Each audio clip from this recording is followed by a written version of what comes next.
Civil rights movement grew in the United States during the 1960s and led primarily by Black Americans in an effort to further establish their rights. Adam Clayton Powell, a politician of mixed race who managed to get Black Americans into the press rooms in Congress and the U.S. Navy during WWII. Jackie Robinson, U.S. baseball player, left the Negro National League to join the white-only league for the Brooklyn Dodgers, set a trend. Brown v. Board of Education. The Supreme Court overruled Plessy v. Ferguson in 1954, declared that racially segregated facilities are inherently unequal and ordered all public schools desegregated. Linda and Oliver Brown.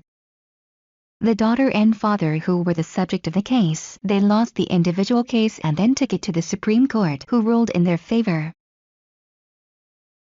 National Association for the Advancement of Colored People. NAACP helped the Browns with their state case in the Supreme Court. Clinton High School in Clinton, Tennessee. First school in the South to desegregate following Brown v. Board of Education Supreme Court ruling.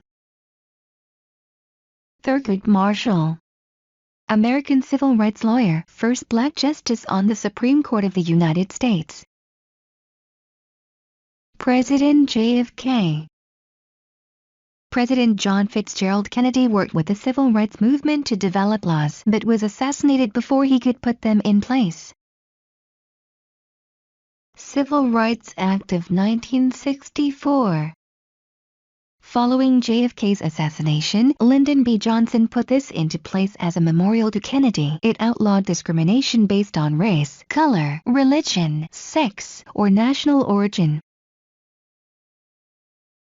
President Lyndon B. Johnson was JFK's vice president but took over after his assassination in 1963 until 1969, passed a lot of laws to improve equality. Voting Rights Act of 1965. A law designed to help end formal and informal barriers to African American suffrage, ending poll taxes. Interracial marriages legalized. Marriage between Black and white people became legal in 1967. Civil Rights Act of 1968. Expanded on previous acts and prohibited discrimination concerning the sale, rental, and financing of housing based on race, religion, national origin, and since 1974, sex,